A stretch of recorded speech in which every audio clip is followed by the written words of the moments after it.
All right, folks, good afternoon. Got to do better than that. Good afternoon. Fantastic. Welcome to the Woskob Gallery and Downtown Theater here in State College. My name is Steve Carpenter. I am the Michael J. and Aimee Rusinko Kakos Dean in the College of Arts and Architecture, and we are here for another book talk in this series of book talks that I've been doing over the past. I guess this is our second year doing this. Faculty members and emeritus faculty members in the College of Arts and Architecture, when they publish a book, I like to have a little chat with them. I like to have a conversation. And what better way to have that conversation than to make it open to the public? And so I'm glad that you all are here. The format of this goes as follows. I have some questions for Chris Staley. We'll engage in a conversation. Then I have a list of 5 questions that I'm going to ask Chris, and they're going to be really short answer responses. We'll see how short Chris's answers are. And then I'll open it up to the audience for a set of questions. We won't be able to get to everybody's question if everyone in here raises their hand for a question, but we'll get to a few, and then afterward there'll still be food over there, and we can have food and continue the conversations. So glad you are here.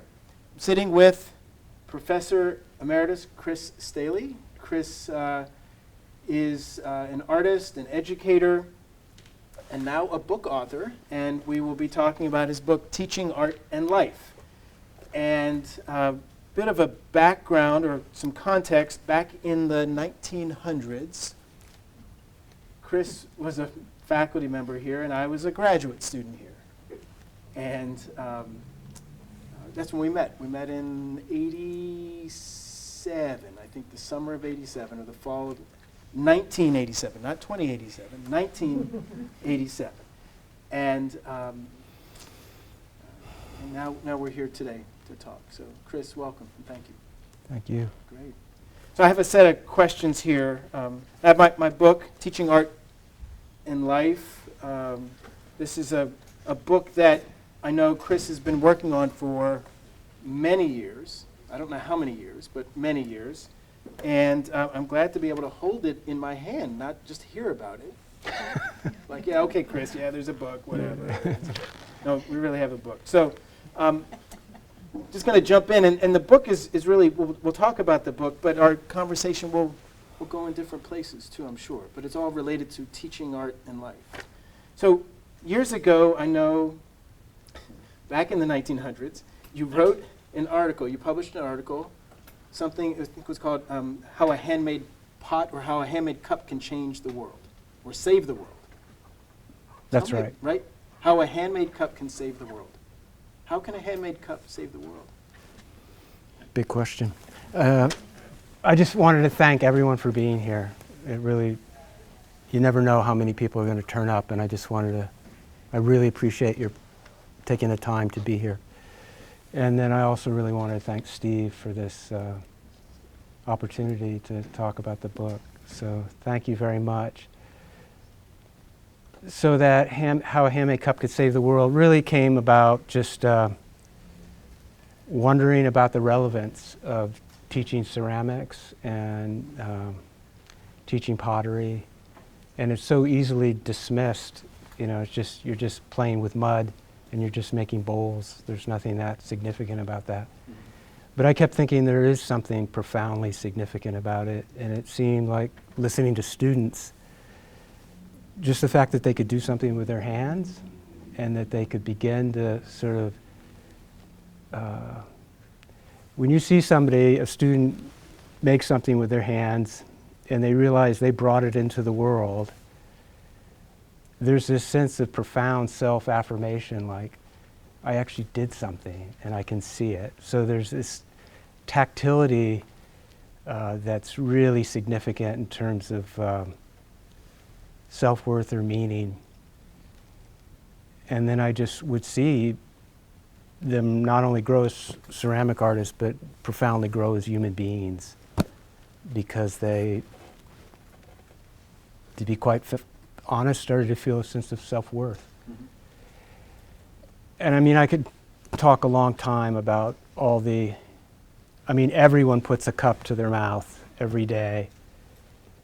And I've thought a lot about it. The hand and sign language, this means friend. And you put your hand inside a cup to put to mouth. And if it's made by somebody, it's full of memories and it has a story. So you can sit with a story.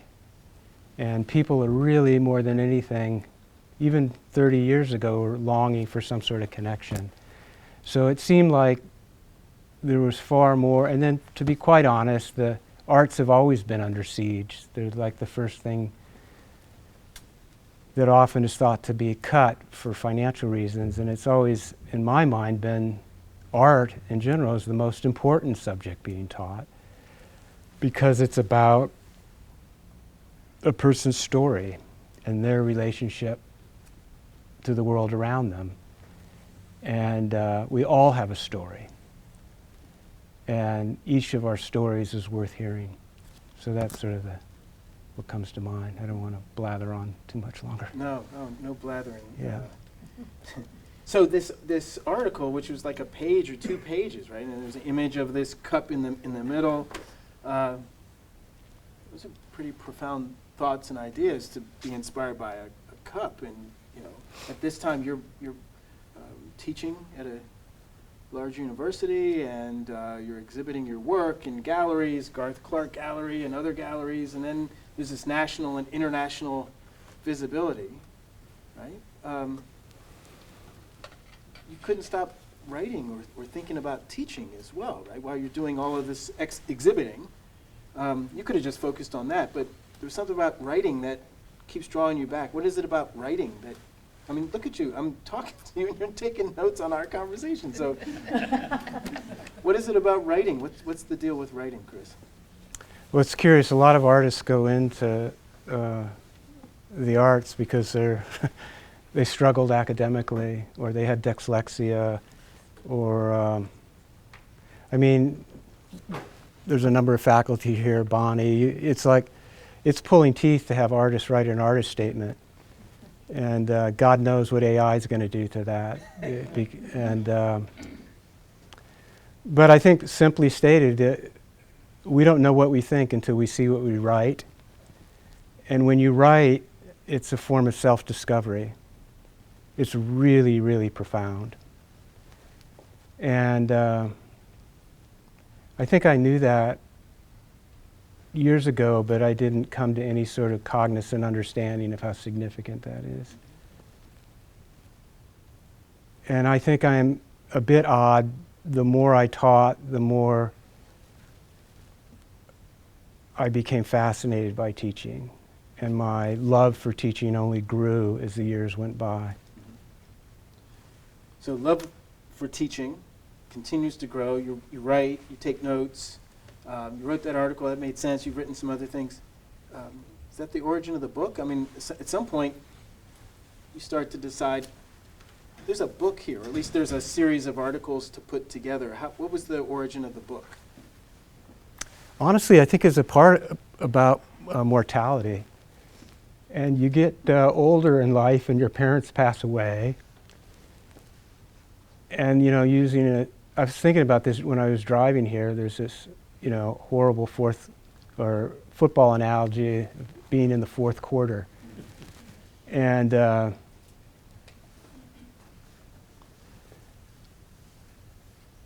felt I'd learned so much, and I felt, what a waste to just take it to the grave.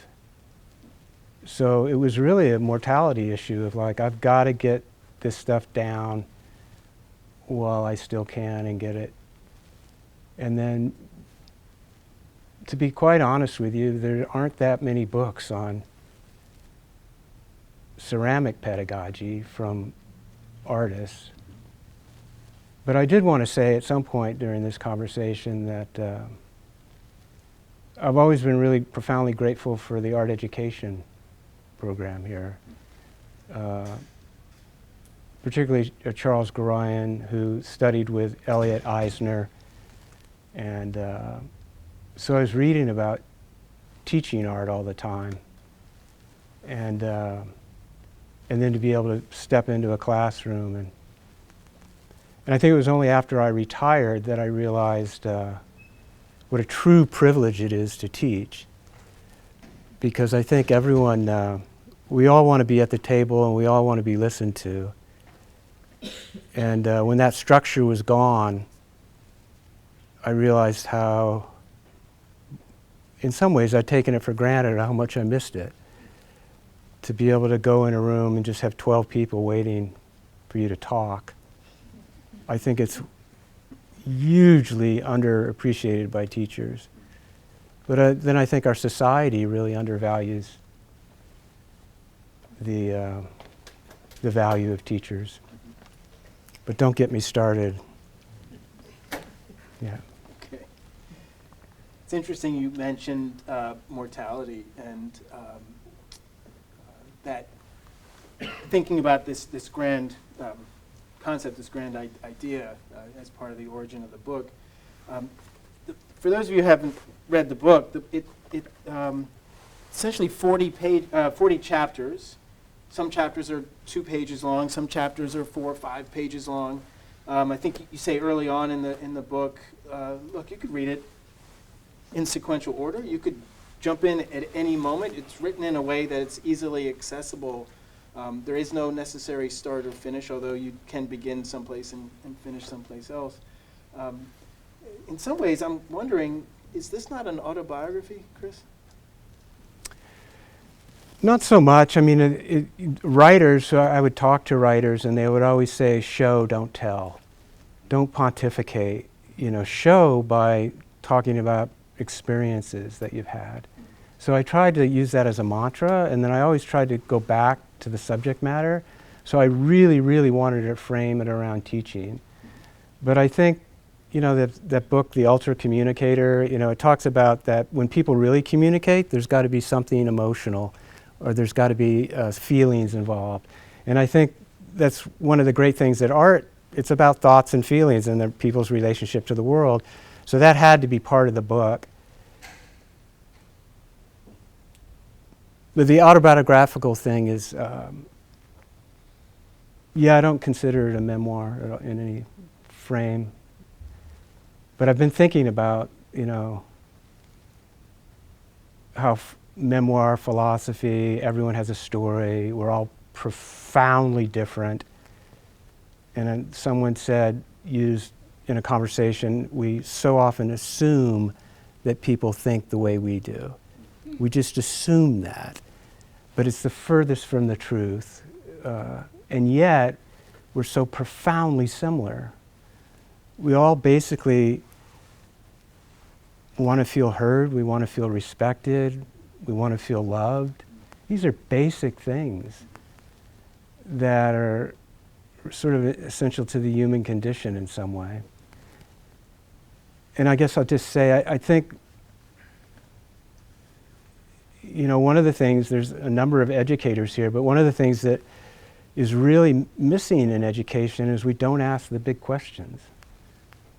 What's a big question? Big question is like, what do you really value in life? Or ask students, I did this 10 years ago. I said, what do you think our culture, our society values most? And I always hand out those yellow stickums because I don't want them to be influenced by anyone else. Every single yellow stickum said our society values money and power, money and status. And I asked them what they valued most. Again, yellow stickum, not going to know anything. Almost 100% wrote family and friends. So we have this huge division between what's happening in society, what's happening in academia, what's happening in so many places where everything's geared by the meritocracy. You only feel as good as the last line in your resume. And we don't know how to communicate. And God help us, maybe art in some way, because it's about stories and feelings and thoughts, and it's ruminations, reflections. They're always talking about how art can build community, but to be quite honest, I don't think we've done a very good job of that.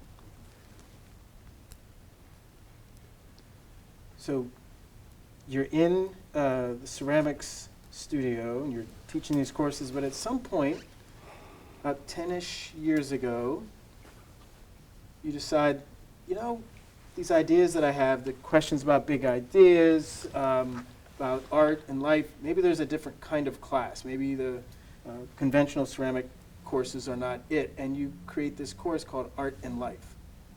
Right? This book is about teaching art and life. It's about teaching that course, Art and Life. The first chapter is day one. That's the first day. And then the last chapter, the 40th chapter, is the last day. So in some ways it reads like a syllabus almost. It almost reads like we're walking through the semester. But before we dig into it, there are no commas in the title of this book, Teaching Art and Life. And I'm wondering, Chris, if the title of the book was Teaching, Art, and Life, is that not really what the book is about? It's not really about the course only, but it's also about teaching and art and life as separate but intertwined things. To be honest, I'm a real num-num when it comes to writing. I don't know where. I'd have to ask Karen Wing where to put my commas. So there are no commas in the title. Like teaching art, there's an ampersand, but there's no commas. And I didn't even put, I can't pronounce that word, answers, ma'am, but that was, the designer put that in, so I didn't even, wasn't that cognizant of that, so. But the book's based on the course that you taught, Art and Life. It was certainly, yeah, I think that's fair, and that just came from, I just taught a workshop called a Curiosity Crisis this past Saturday, and it was half high school teachers and half college teachers. Where did you teach the course? At Peters Valley in northern New Jersey. And, you know, how can we teach curiosity? You know, and this, you know, I don't know if we'll get to it, but, you know, this thing is changing our lives like nobody's business. And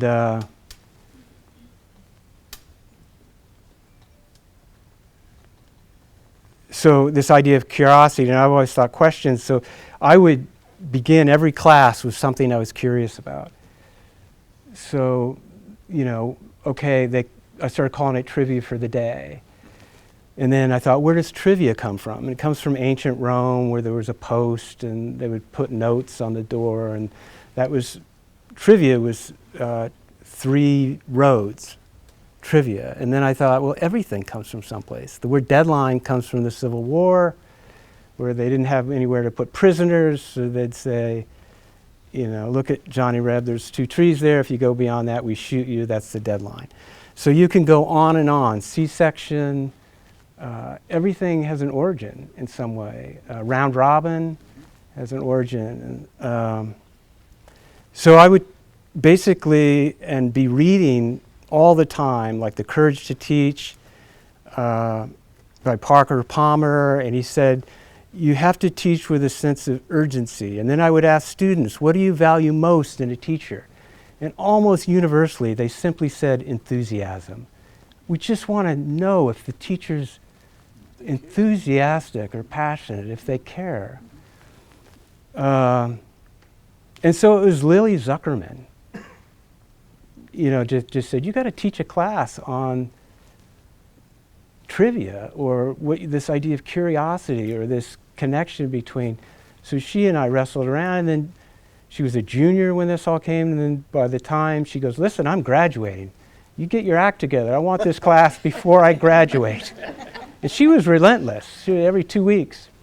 So I made the proposal, and her last semester, she was in that class, Art and Life, and then had the good fortune of teaching it with Steve. With you and I taught once, and that was amazing. And then Lindsay Lampert and I taught it once. And it's not an easy course to co-teach. And co-teaching is a lot more challenging than you think. But I think in relationships, the 2 most important things in relationships are trust and respect. You've got to trust someone, and then respect, and they're both equally as important. And in the workshop this past, I'm always learning from students, and one of the students said, trust takes the longest time to earn, but you can blow it up in a matter of seconds. And that was really resonated with me. The book is filled with statements like that. Right? I mean, you follow along, there's this narrative, there's a scenario you're talking through. Regardless of the chapter, there's always a scenario or something you're talking through. And then you'll stop on a statement, some phrase. And actually, each chapter starts, you quote someone different at the start of each phrase. These things just kind of stick with you, right? These statements or phrases, and you're picking them up quite often. How did those statements inform your decision to decide how many chapters are in the book? Right? In other words, did you come to the decision of, so for example, one chapter is called, chapter 13 is called reading, chapter 17 is metaphors, chapter 20 is assignments, chapter 23 is motivation. Did those statements that kind of stick with you, and I hear you say every so often, were they the reason that you selected the chapters, or did you have that idea, oh, I need a chapter on motivation, I need a chapter on metaphors? Tell me how you figured out what the chapters were going to be for the book.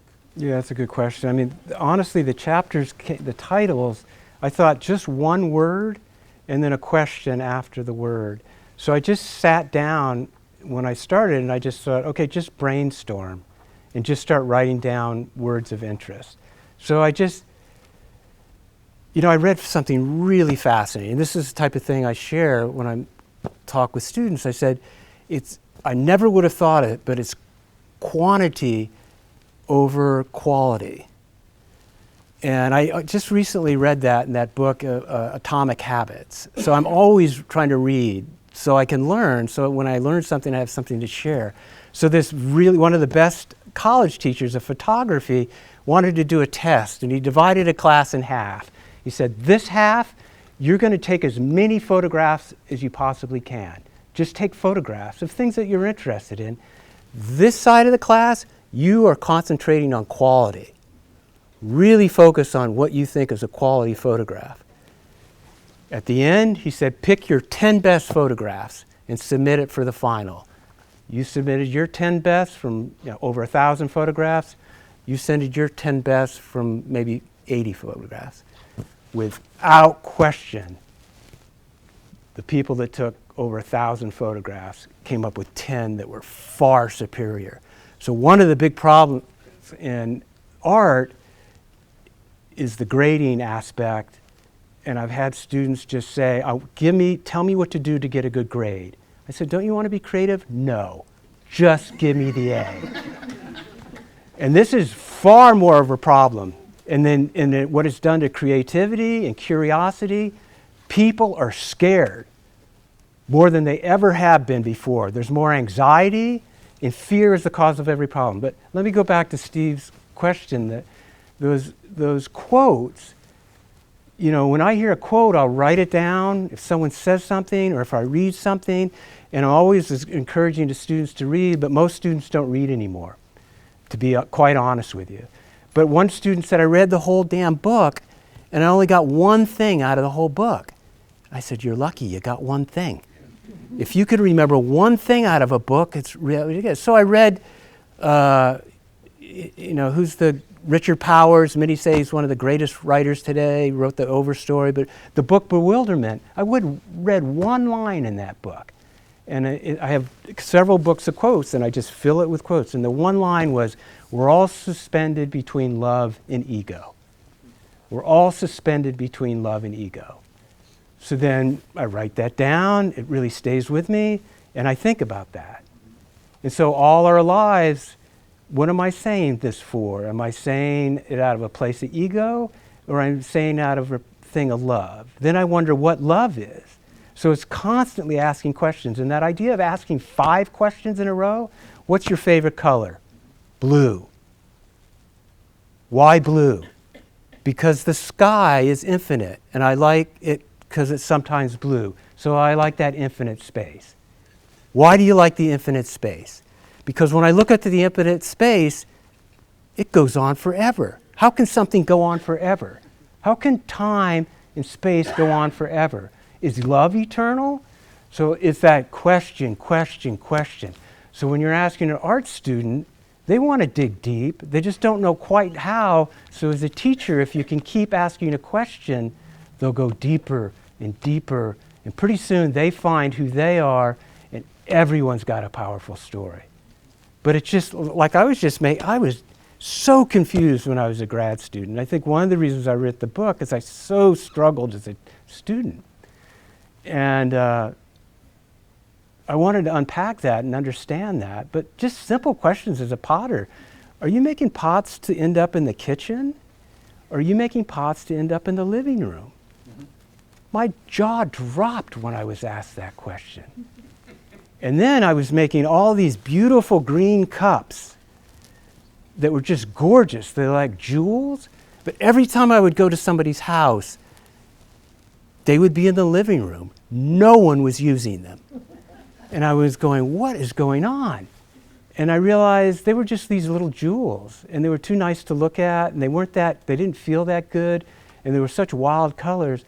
So then I had to start really thinking about cups that people make, that people actually use. So I would go into people's kitchen and see what was in the dishwasher, what was in the sink. And if my pots were in the sink, I was going, yes, they're finally in the sink, and they're not in the living room. But then one other thing, if you're always wondering and asking questions, one thing I was thinking about doing, it's okay, Steve, is with the handmade cup to save the world, is giving everyone a cup and saying, can I come back into the house and then come back a week later and talk about the cup? And once we had some work on our wooden deck that needed replaced, and the guy did a great job, and I was so grateful, I said, Andrew, here's a cup.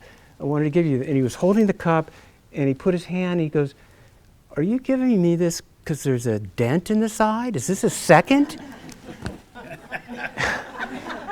And I said, no, it's so you would notice that your finger was there and that you would use it and it would remind yourself of this moment that it was made. And we had this wonderful conversation about my trying to be expressive and then his understanding as a layperson that knows nothing about art. And that's the type of thing we need to do to broaden the audience, is have the conversation with the layperson and be able to ask the question. And that circles back to the curiosity crisis. Got it. Early in the book, might even be in the foreword, the introduction, don't you refer to something that one of your daughters said to you about your handmade cups? Yes. And handmade pottery in the house? Yes. Do you remember what you she said? I just thought it's sort of weird. All we have is handmade ceramics, and I asked Rowan, I said, Ro, what do you think of all these? How old was she? She was like 6, 7, and I said, Ro, what do you think of all these handmade pots? And she goes, I really like the mistakes. And I was just curious how this idea, and she found that sense of the unpredictability of everything, and that was the first words out of her mouth. And just last night, I'm teaching teachers for the first time in my life, and it's really challenging. And one of them, Kevin Snipes, I don't know if you know Kevin, but he said, I give an assignment to make an ugly piece of ceramics. I want you to make an ugly piece of ceramics. And I've danced around that, but I just love that assignment. What's intriguing about that? Because we all, this idea, if I was in a class and we all do this,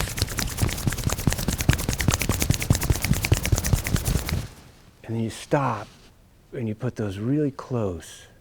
And if you do it even longer, if you do it 5 minutes, there's this amazing energy between your hands. So everyone did that. And the best art, I think, has friction. There's a friction to it. It creates this energy. There's this cognitive dissonance.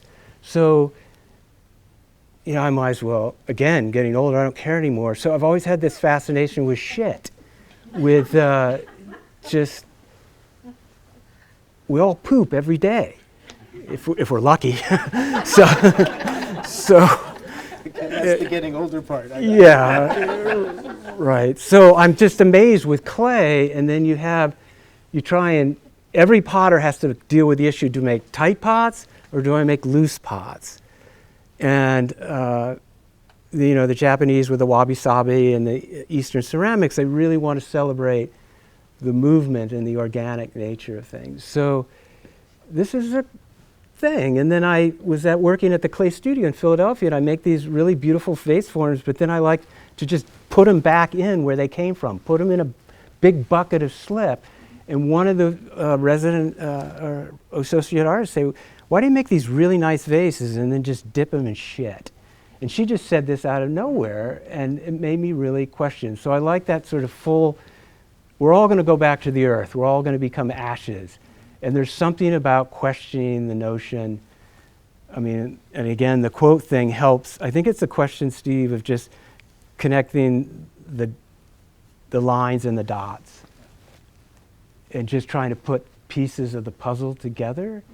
And I think one of the things that's happened in academia is we're trying to make it so conceptual, and the poor students are trying to come up with these conceptual underpinnings of everything they're doing, when sometimes you don't know. And then I would be remiss if I didn't share this one thing that Abraham Maslow said this about learning, but I thought it was as much about the creative process, that unconscious incompetence, conscious incompetence, conscious competence, and then unconscious competence. So that's a lot to unpack. Let me just quickly say, unconscious incompetence means you're making shitty work and you don't even know you're making shitty work. So conscious incompetence means I know I'm making bad work. Conscious competence means you're making good work and you know you're making good work. The last one, unconscious competence, is where you feel like the divines intervened. Like you did something and you're surprised you did it. Like you're a medium for... Yeah, it's just amazing. Usually the ego is gone when that happens. And so that's why I do like 40 drawings in 40 minutes.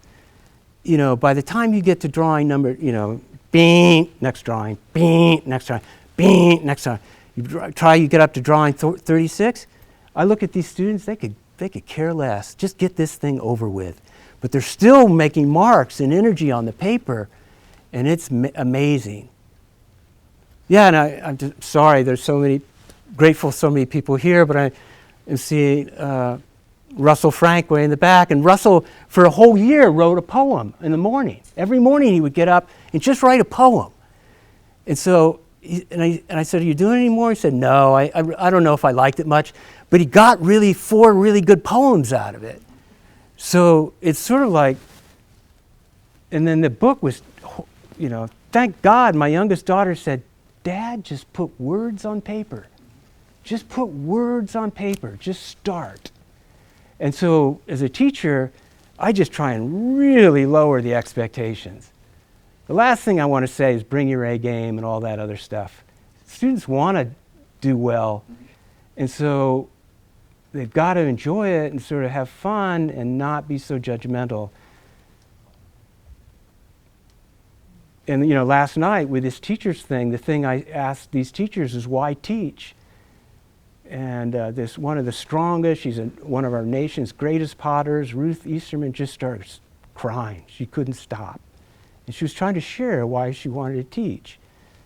And everyone's going to remember that. Taught art and life with you, read the book. And folks who haven't read the book or haven't taught with Chris or haven't taken the course with Chris, you wouldn't know this, but many of the things that you've said in just the brief time we've chatted are here in the book. Lessons, assignments, from 40 drawings in 40 minutes, 40 drawings in 40 minutes, the round robin way in which we talk. Early on in this semester, maybe it's day 2, I think, it's the autobiography assignment. Everybody write an autobiography. What? Wait a minute, I just met you. How am I writing this autobiography? And you make space for students to share their autobiography within boundaries, right? Don't don't share anything you don't feel comfortable sharing. And you model that behavior for those students, right? So maybe it's due in 2 or 3 weeks, but a week or two before it's due, you read your autobiography first. Can you talk a little bit about modeling teaching and how your practices show up in the book in the form of you modeling certain behaviors or certain ways of engaging in art practice for students? Yeah, it's a great question. Thanks. Yeah, students are so smart. They know. You know, how many of us have had bad teachers before? And it just seems... Can we raise both hands? Yeah. So they just know. And so if they feel like a teacher's got all their skin in the game, and I think it is important for art teachers to be making art, and it can be a real struggle. I really struggle, and they need to see that struggle. And then, so yeah, that the autobiography thing is really important, but I started doing it a week ahead of time, and I did it in prison. I did it in the Center County Jail, and Wait, you weren't actually incarcerated. You're saying you were teaching? Yes, that's right. Yeah, I was teaching. So, but we did it with the incarcerated students, and then they read their biographies, and so. But you're right. There's got to be stipulations, but I think the teacher needs to do it first, and then. But my wife, Katie, bless her heart, has strong opinions, and rightfully so. You know, you're not a psychologist, and this isn't a group therapy thing, and there is the Clery Act and everything else. So I really make it clear, do not share anything that you don't want to share. Give it a lot of thought. And I'm not sure how to unpack this, but I once heard there's a big difference between private and personal. What's the difference between private and personal? And I think that for me, the private thing or some things are really complex and shameful, and so complex that they're not appropriate to share.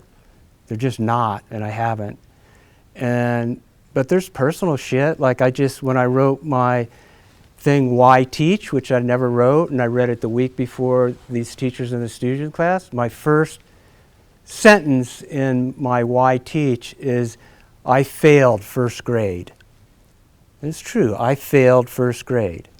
So I liked the first sentence to that, and the students really, you failed first grade, you didn't get into any grad schools you applied to, and they figure, okay, this guy's telling it real. So then this Ruth Easterbrook, who's one of our nation's greatest potters, just strong as all get out, she was crying and couldn't finish, and I was totally taken back. And all I said was, Ruth, I cry a lot in class, so just breathe deeply and keep going. It's really meaningful. And I just learned some things about her I would have never known before. And I think she learned some things about herself that she never knew before. I'm sure. No, Chris, like I've said, there are 40 chapters in the book.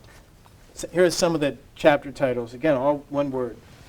Autobiographies, creativity, caring, questions, doubt, personal, failure, broken, community, pottery, time, mentors, risk, motivation, wisdom, collegiality, boundaries, round robin, social media, fire, ego, empathy.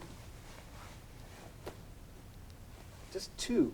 Talk to me about 2 chapters, the 2 hardest chapters. Well, the hardest chapters to write. The hardest chapter was the one that's not in there. And that was on DEI. And you and I talked in your office, and you gave me some stuff to read. And I don't know if you're going to ask one of the questions you sent to me a few weeks ago, but you asked me, what's one of your favorite words and one of your least favorite words? Yeah, see? What's your favorite word? What's your least favorite word? Right. You want to jump to that right now? You want to save that? You're holding that? I'm holding it. Let's wait. You're ahead of me as you usually are. Hey, let's save it for dessert. All right, the 2 most challenging chapters to write. It was a DEI, and I got feedback from my daughter, I got feedback from a couple students, and then one student was really said, "This will wreck your book, don't even put it in your book." Wow. And basically, after talking with people, I'm an old white guy. I'm in the most privileged demographic there's ever been. I don't know what it's like to be a woman. I don't know what it's like to be a person of color. And I just felt like, in the end, I think they're really important topics, but I didn't feel comfortable writing about it. That's about as simple as I can get. So that one wasn't written. And then honestly, the one on quality was really hard to write. And I was talking to Jack Troy, and Jack Troy told me to read. Can you tell them who Jack Troy is? Yeah, he's 86 now, and he's a potter down. For years he taught at Juniata, and he's still making pots, and he's really well read. He used to be an English teacher. And why was I talking about him? The chapter on quality. Quality. Jack, we had lunch together, and Jack says, Zen and the Art of Motorcycle Maintenance is the whole book's about quality. About the person. Right. And so I went back and reread that whole book just to try and weigh into this idea of quality. And I think one of the hardest things for teachers when you're teaching is, let's face it, art is really subjective. And we always assume that everyone likes the same things we like, but that's just not the way it is. So, how do you teach ceramics, or how do you teach art and not bring your own aesthetic bias in? And can you really, really, really respect a work of art but not like it? Or when is a student going down a certain path and you find it's just not doing anything for you, but you got to have a distance enough and have the awareness enough to realize this student's committed and they're going to find their way, and I need to support them in any way I can for them to find their own voice and not try and impose your own voice. And you see it so many times. I'll never forget when I was my first job was at RISD, and they had a visiting artist come in, and the visiting artist goes around and talks to everyone individually, and then the visiting artist leaves. And then I was asking, what did the visiting artist say? Every single student I talked to, there was probably 6, a couple of them were grad students, the visiting artist just told me to make my work giant, to make it big. And every single student was told to make their work big. And you know what? The visiting artist's work was really big. And that happens a lot. And teachers need to be aware of that. And the most, you can tell a really healthy art department when you go into it, and my God, the work is different. And you realize the students are finding their own voice, and they're doing what they want to do. So it's not a school of thought, it's a school of thinking. Yeah, definitely that sense of questioning. I remember for probably the last 15 years I taught, I just put a question mark next to my door at my office and just ask questions. And this idea of intentionality, it takes effort to ask questions. And, I ask students, when you go to a social gathering, how do you start a conversation with a stranger? I don't go to social gatherings where I don't know anybody. Or I just reach in my pocket and get my phone. They don't know how to start a conversation with a stranger. So it's something to think about. And so I throw, and then why does that matter? And this idea of having taught for so long, for 42 years, at some point I asked, is there a common thread to the students that have gone on and really done incredibly well?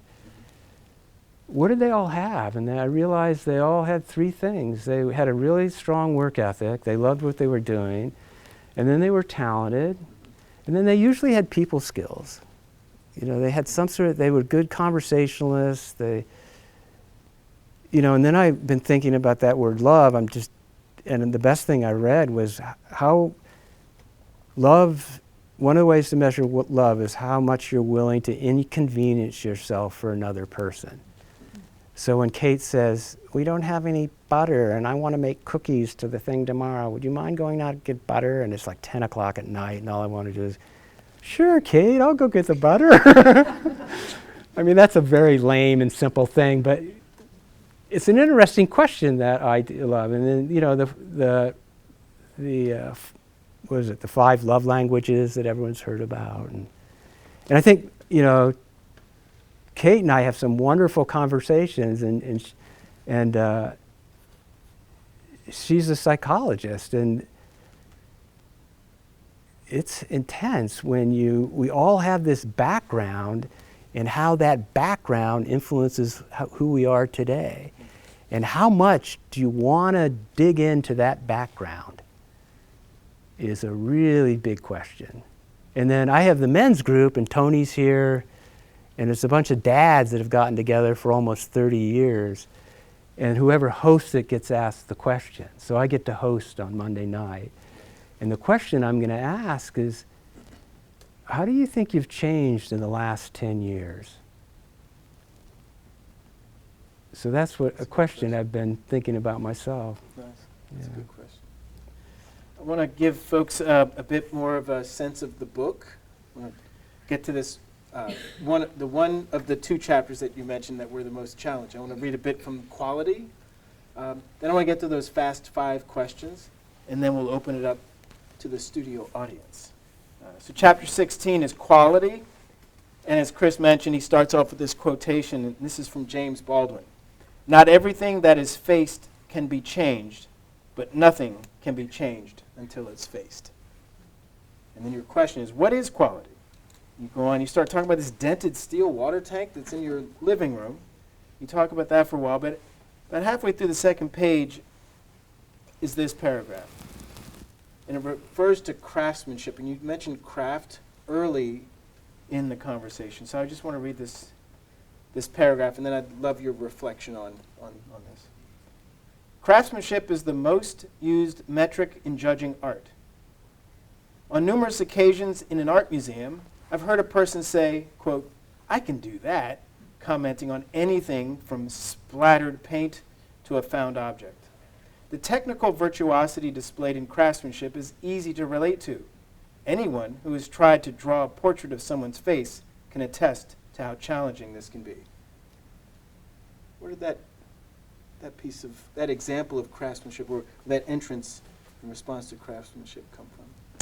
Well, I think technical virtuosity is something that everyone can relate to, and everyone's tried to do some sort of drawing. And if someone can do the sort of photo representational drawings, they're just wooed by it. And so one of the things like I love to do with a group of people is we all have a piece of paper in front of us, and then I say, okay, everyone do a 30-second scribble. Everyone does a 30-second scribble, and doodles are different than scribbles. So they do a scribble, and I say, okay, everyone pass it to the person to the left. So I would pass it to Steve and all the way around. And then I would say, what do you see in the scribble? What do you see? And then they all look. And then again, I say, okay, can we go around? And everyone holds up. I see my dog Tessa has some diarrhea. That's what came to my mind. So, and everyone has something. So one of the things that you can say to somebody, to an artist, that, or particularly student, is to say, everything you make is a metaphor. Everything. And then I ask, what is a metaphor? And you know, so I try, and I don't have that extensive a vocabulary, but I'll ask as an art major, you should know what metaphor means. So I'll ask them, do you know what metaphor means? And usually someone will say, it's something that reminds me of something else. So I'll say, every part of a pot, and there's a reason, I mean, you have to really have a lot to talk about, I think, when you teach a lot. So we could just have a conversation, 2-hour conversation, just about pottery alone and the anthropomorphic nature of and how pots are bilaterally symmetrical and so forth. But this idea that art is much, much more than technical virtuosity. And then you begin to talk about other artists that just have this sense of beautiful expression with materiality, or really conceptual. And I love Bob Yarber is one of the most well-read people I know, but one of the art critics said that the most significant work of art that was made in the 20th century was Marcel Duchamp's Urinal, was the Urinal. And I forget the show, the famous show that it was, the Armory show. And it's so funny because ceramic artists get really excited and they say, yes, it was out of clay. You know, so it's the most it's a ceramic piece. And so, you know, the ready-made or the found object, it was a great breakthrough conceptually. And so, and then you can be highly, highly creative. And so this technical virtuosity isn't, and ceramic artists it's a big, big issue. Like, do you make tight pots or loose pots? And I wrestled with it for years, and then I just realized I'm schizophrenic. I do both. It's okay. And I had to look at like Gerhard Richter, the painter, who could do these super realistic paintings, but he also did these beautiful abstract paintings. And he gave me permission as a potter to do both or somehow try and put them together. And then that idea of composition and how we put things together, share things, or alter a room, so forth. So you got to come at it from a lot of different angles, but there's a lot of misinformation there. And I always tell students to question everything I say, question everything they hear, just question it. Questions. Yeah. That's the best way to learn, is to ask questions. Chris, I'm going to ask you these 5 questions, speaking of questions. Short questions, direct answer. You ready? Yeah. You sure you're ready? You're a little hesitant there. I'll ask the 2 questions you know are coming first, and then we'll get into the harder bonus round questions. How's that? Okay. What's your favorite word? Beneficence. Steve sent me these questions ahead. Beneficence. Do you want to define it for the room? Just, it has a nice ring to it, and it's just basic goodness. That if someone has beneficence, they just have a really good heart. Nice. So. What's your least favorite word? What is the, I forget things all the time, that when you have first letters of a word and they, like NFL, is that what's that? Acronym or an anagram? Yeah. Well, that's It's anagrams no, are you're called right. Acronym. Acronym. Mhm. So the acronym, and this, again, the first thing that came to my mind, and Kate goes, well, it's not a word. I said it's becoming a word. So that word is MAGA. And I don't get it. I'm thinking, make America great again? When was America has many great things. It's an amazing country, but was it great when black people couldn't drink at drinking fountains? Was it great when women couldn't vote? Was it great when we didn't have Social Security? I don't know when Make America Great Again was. And I don't think that's been discussed in any sort of thoughtful way. But I don't want to go down the road of politics, but that was the first thing that came to mind, when a word that really bothers me. Thanks. Yeah. If you were not an artist and were not an educator, what would be your profession? Yeah, I've asked that, and I asked that other question. We asked that at Kate's birthday party once. And, the 2 things is I thought I would like to be some sort of athletic coach, maybe a football coach or something, and then a minister. Okay. What was the second one? A minister? Minister. Yeah. You already are that. What? That had to be. Who was that? Chris, what movie? Martin. Oh, you ready? Here's 4 or 5. What movie have you watched the most? I don't watch movies over again very often, but I've really been wanting to watch Ordinary People again. And I think I forgot that was directed by Robert Redford. That's right. And he just passed, yeah. All right, last question. What is your comfort food?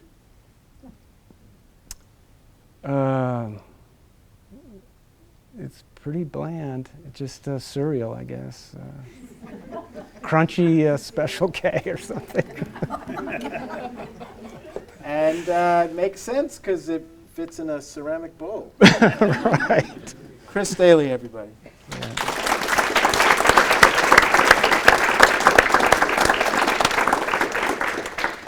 All right, let's take some questions from the audience.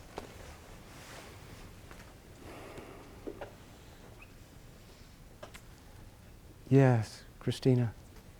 I was, one of the many things I was struck by in the talk was when you talked about needing a rub, you talked about making it, the assignment of making something ugly and how making ceramics you need friction. Right. I call it, when I write poetry, I call it I need a rub.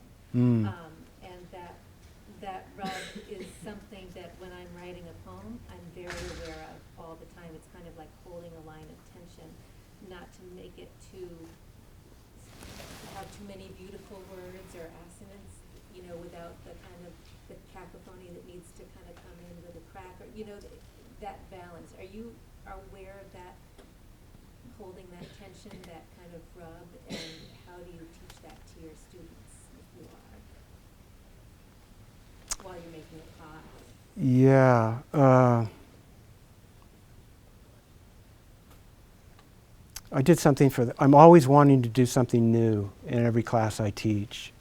So that phrase, no surprise for the writer, or no surprise for the reader, no surprise for the writer, no surprise for the teacher, no surprise for the student. So, teaching up at Peters Valley, they have all these demonstration pots, just tons of bisqueware pots made from every potter that's ever been around. And I asked them to pick one of those pots and then pick something. It was a big place that was full of detritus. There was junk everywhere. I picked one of the pots and then one other object of interest. And so they both picked those things. And then I said, you picked them. What's the relationship between those two things? And often that question would take them to making these really unusual connections to things. And then Albert Einstein said this great thing about creativity. He said that being creative is simply moving things, just moving things. And so I sort of talk that way to the students, and this is a very subjective thing. Everyone's different. I like to talk to students about their work in their studios, because it's in the studio where you see it's like looking at someone's notes, or you see sketches, or you see things they're looking at. You see postcards. You get the sense of who they are. A lot of faculty like them to put them in an exhibition space, but there's something about the rawness of a studio space that I find really revealing. And so that tension can be, they've already created the tension, but they're not necessarily aware of that tension. And so sometimes just asking them about that friction and if it's something they look for or not. But that can be found in infinite ways. I love telling this one thing, if I could really quickly. Charles Ray is one of the best sculptors around, and he had a piece in the old Whitney Museum. It was a round circle on the wall, and it was going like 5,000 RPMs a second. It said next to it in the artist statement. And I'm thinking, I'm looking at it, and I couldn't tell any difference between the circle and the wall. It just was flat out, like I said, oh, it's BS, these lines, it's not true. But I looked around, and there was no guards in there, and everyone was gone, and the circle was there, and it was supposed to be spinning 5,000 RPMs a second. So I just looked all around, and I took my hand. I was afraid it was going to tear my thumb off. But I put my hand like this, and then I slowly went in. And I'll be darned, it was a disc that was moving 1,000 RPM. And I couldn't tell it was moving. And that, I've never forgotten that, and I'm sharing that with you. That's that friction, that's that tension, like my eye and this idea that touch verifies. And So we could have a whole semester just talking about touch and the implications of touch.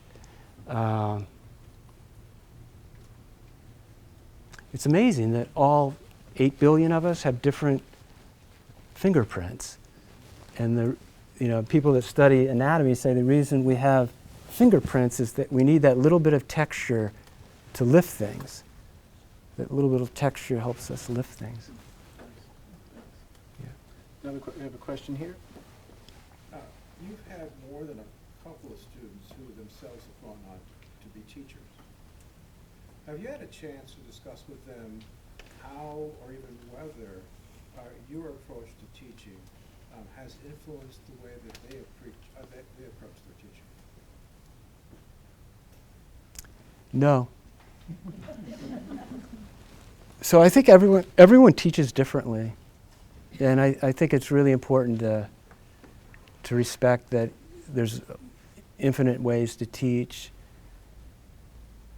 But I do think the best teachers are still students, the teachers that are constantly wanting to learn and are willing to say, I don't know, and are willing to ask their students for help.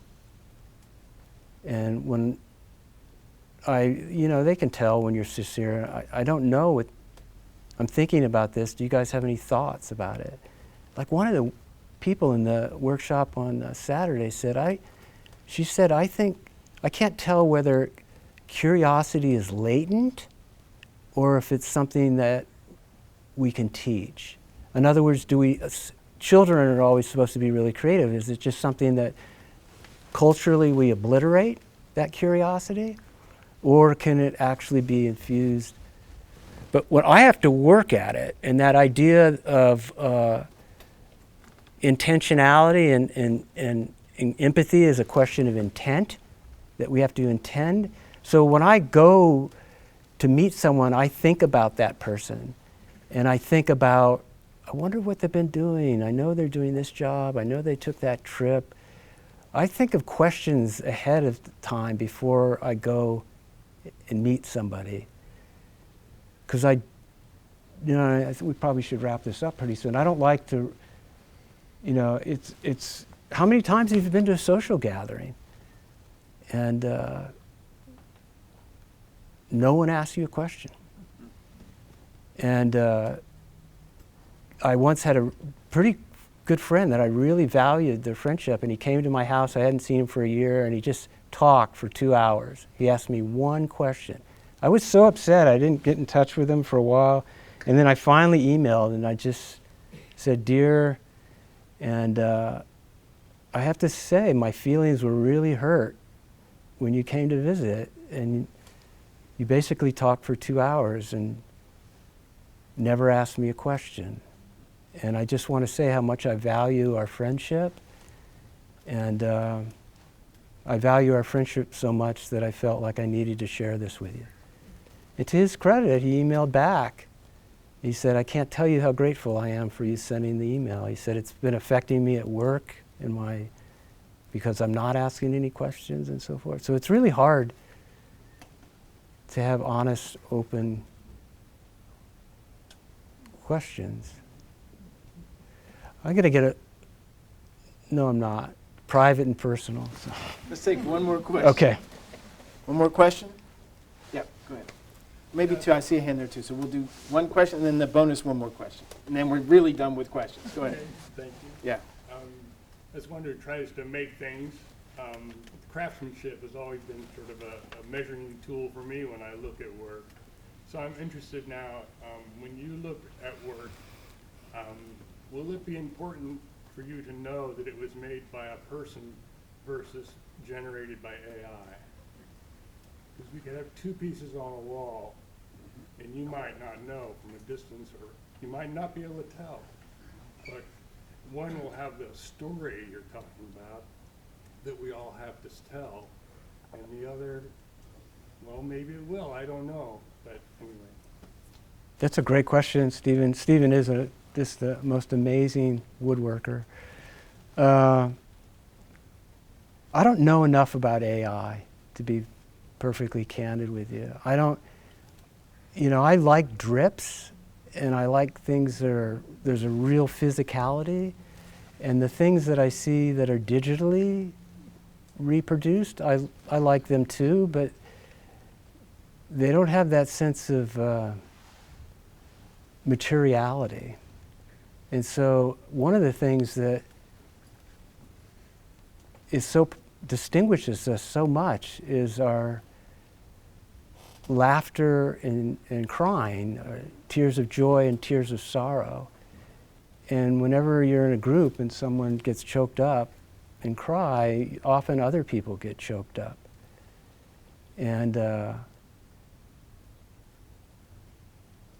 yeah, I have yet to see that in the AI stuff, but it's amusing, it's fascinating, I think it's got its place, but it's pretty dangerous because what's happening with artist statements, and if students are even writing the artist statements anymore, or they're using AI to edit, and then how far do you go, when does it become a slippery slope, and certainly something worth talking about. Yes. All right, the last question. Do Over you here. have any advice for students who are trying to connect more deeply with their educators or get the most out of their time in a classroom? That is a great question. Are you a student? Yes. Yeah. What was the question? Yeah, could you ask that one more time? Like, what's your best advice for students who are trying to connect more deeply with their teachers and their educators and get the most out of their time? It's a great question. I bet you're a great student. Be courageous. To be it's ridiculous. Students are paying a lot of money and a lot of time, and you have to take it on yourself and realize that you're a collaborator in this education, and have courage and go and say, I have a question, or I have a concern, or I know, and do it in a really respectful, polite way. And most teachers will listen. So I would say be forthcoming and courageous and respectful. And how can you say it in a way that it'll be heard? Everyone's heard of the Oreo critique. You give a compliment and then you say something critical and then you give a compliment again. There's a lot of truth to that. People listen, and I have never been in a critique, all my years of teaching, where I can't find something positive. There's always something there that's redeeming. So why not start with that? Then you got the student's ear. And then sometimes they might really build on that and take it in a way that you never would have expected. But I don't believe in this power nonsense and scaring students and having really hard critiques. That was something in the past, and it should be dug up and buried. Not even dug up, it should just be buried. And students thrive under affirmation. And probably the most enjoyable thing that I like more than anything else is midway through the semester is just take time and go around, and we're all in a circle, and I would say compliment Steve, and Steve would pay you a compliment, and we go all the way around, and the poor student here, Tony, would have to say something nice about me. So we do that, and you see the expression on students' faces as if they'd never had been paid a compliment. And all it takes is countless times. Roberto Lugo, when he was doing rap music at a critique, and one of the faculty criticized him and saying, we just want to hear the concepts behind your work, not this rap stuff. I was shocked when I heard that, and I was too cowardless. I was too cowardly, and I didn't say anything to the faculty member. But as soon as we were done, I said, Roberto, you keep rapping, man. That was incredible. And so when you're given permission, if all it takes is one person, and I bet everyone in this room has had a couple people say, you go. This is amazing what you're doing. And then the amount of fuel that it's like a booster rocket, and then you'll keep going. Great. Thanks, Chris. Thank you, everyone. Thanks for coming. Thanks, Bonnie. All right, there are refreshments, and there are a lot of people here to have lots of wonderful conversations. Thank you. Thanks, Stephen. Thank you. Yeah, Well yeah, done. yeah.